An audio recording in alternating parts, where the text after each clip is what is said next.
Na aula de hoje nós vamos dar início a uma série de comandos necessários para a gente dar sequência no nosso curso. O primeiro deles, o comando retângulo. Com o comando retângulo eu consigo fazer com um único comando um retângulo ou um quadrado.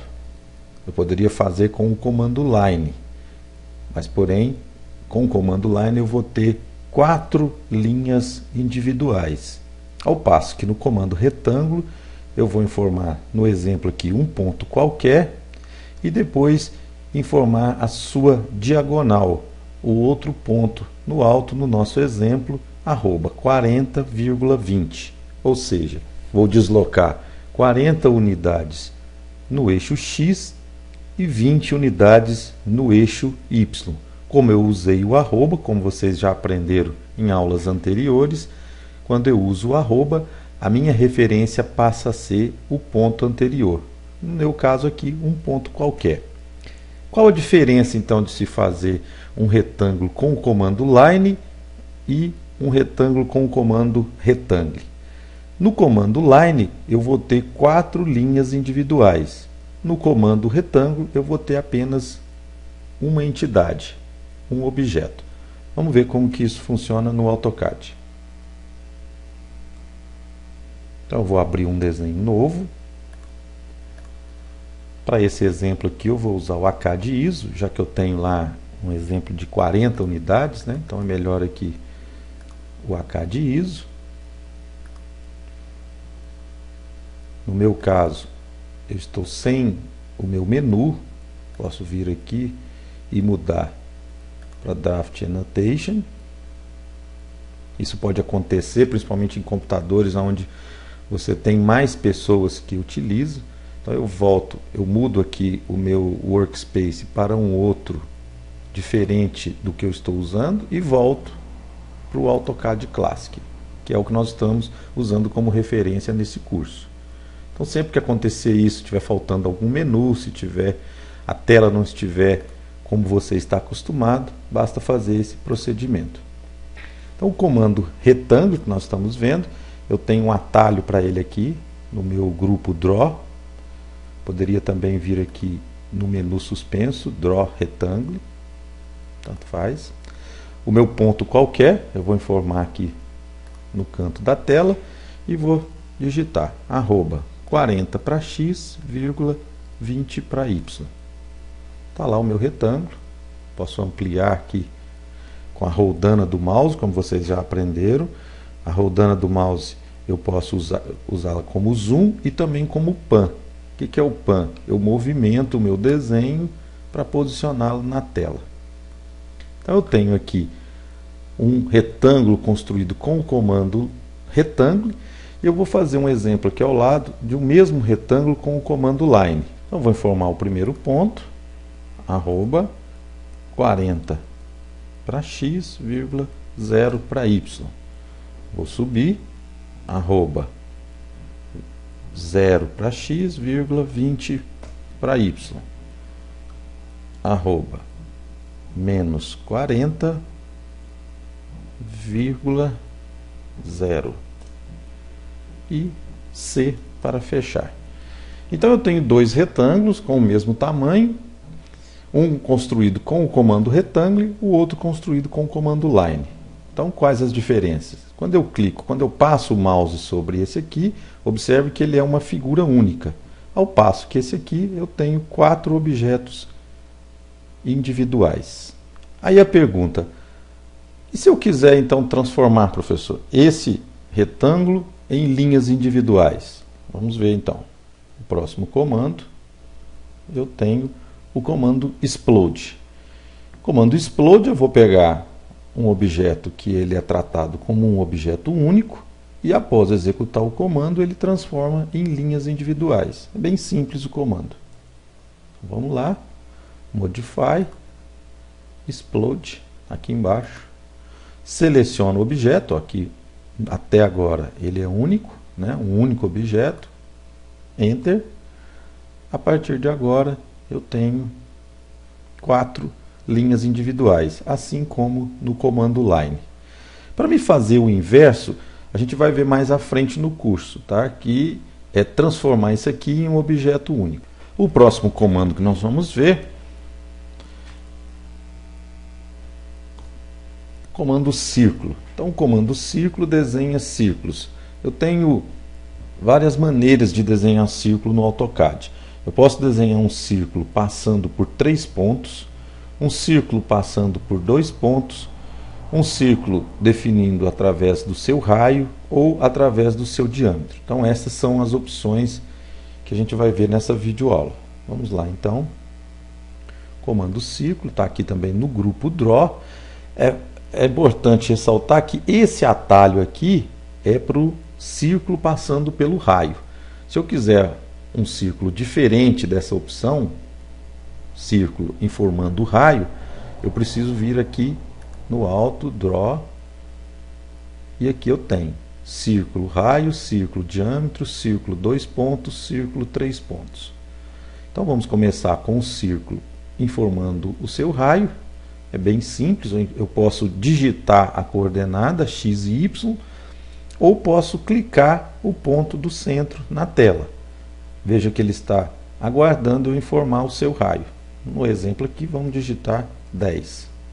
Está lá então um círculo com raio 10. Mais uma outra opção, círculo informando o seu diâmetro.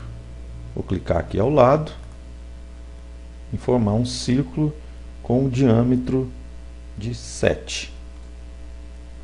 Então, um círculo com raio 10, um círculo com diâmetro de 7. Vamos fazer mais um círculo, mais um diâmetro.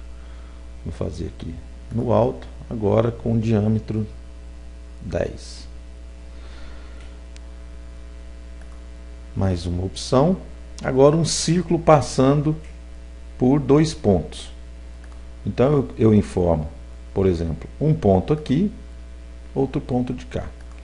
Neste exemplo não estou preocupado com a precisão, tá? Nós vamos ver nas aulas seguintes que eu possuo ferramentas que vão me dar precisão no desenho. Por enquanto nós estamos apenas desenhando o círculo sem preocupar com a precisão do desenho. Mais uma vez, círculo, um círculo passando por 3 pontos. Eu poderia dizer, eu quero um círculo que toque este círculo, este aqui e este terceiro. Então ele está passando por este aqui e por este. Então essas são as opções que nós temos para desenhar círculos. Mais um comando de edição, o comando Fillet. Ele transforma uma quina com um ângulo reto em uma curva. Então vamos ver um exemplo, vamos ver um exercício desse comando. Eu já tenho aqui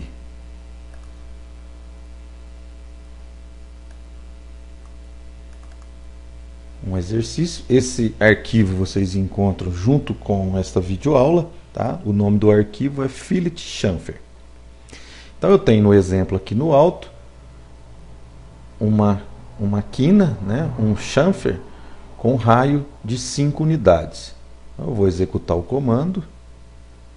Eu tenho atalho para ele aqui, ó, no grupo Modify, tá aqui embaixo, ó, Fillet.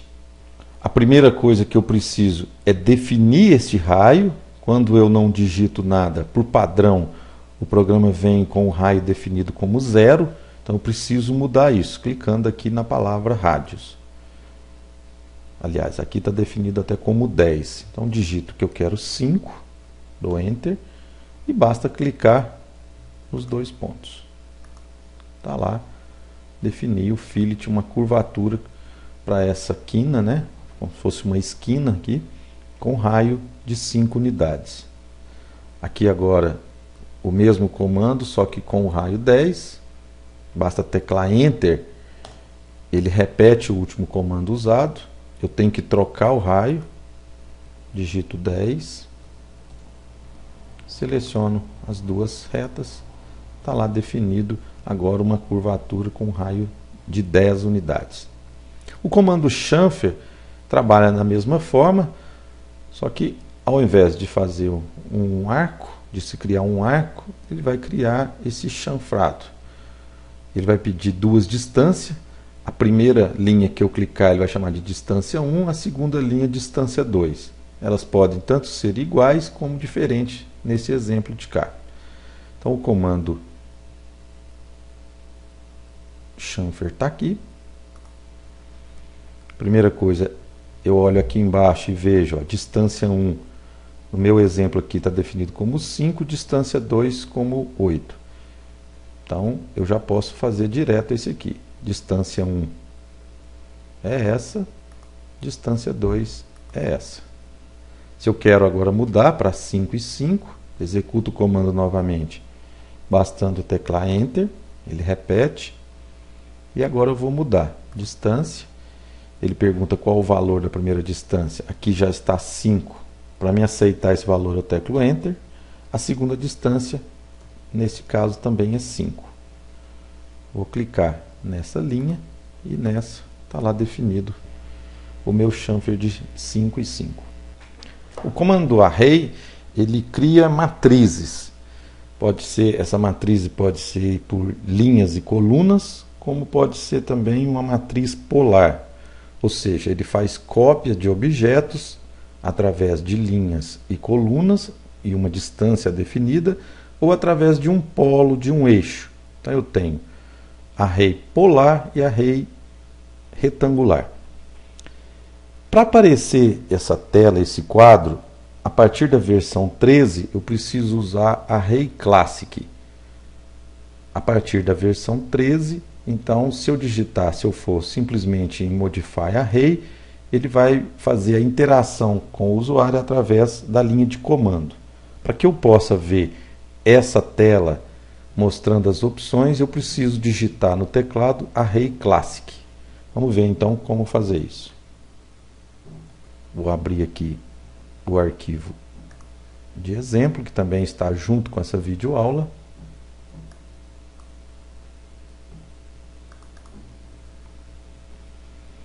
Então, vou digitar Array Classic. Eu tenho do lado de cá Array retangular, né? Um retangular array e um polar array. Primeira coisa, no meu exemplo aqui, eu tenho duas linhas por 1, 2, 3, 4, 5, 6, 7, 8 colunas. Então, eu preciso definir que eu tenho duas linhas por 8 colunas. O que mais que eu preciso selecionar aqui? Eu tenho um quadro Select Objects. Então, eu vou indicar para o comando quais objetos, qual objeto que ele vai fazer a cópia. Então, clico nesse botão Select Objects e seleciono o objeto. Aqui embaixo eu tenho a distância entre linhas e a distância entre colunas. No nosso exercício, eu tenho aqui distância entre linhas de 15, distância entre linhas, está aqui, entre linhas de 15, distância entre colunas de 20. Então, distância entre linhas, eu tenho 15, distância entre colunas, tenho 20. Posso pedir um preview, vou ver como ficou, tá ok, só dá Enter, ele executa o comando. Da mesma forma, teclo Enter, volta. Eu quero fazer agora o array polar. Então, eu tenho o exemplo aqui embaixo, eu quero que o meu exemplo fique, depois de acabado, desse jeito aqui. Então, eu tenho 1, 2, 3, 4, 5, 6, 7 objetos. Então, vou mudar aqui para polar, né? Eu preciso definir um eixo, o ponto onde eu vou fazer esse polo. Então, eu vou clicar aqui no ponto, eu vou definir que está no centro, vou clicar aqui no centro do meu círculo. O número de itens é 7. Aqui ângulo de preenchimento, eu vou informar que eu quero que preencha 360 graus. Vou selecionar o objeto. E vou dar um OK. Está lá. Observar que nesse desenho eu informei o centro de forma não precisa. Nas aulas seguintes a gente vai aprender como definir esse centro com precisão. É isso.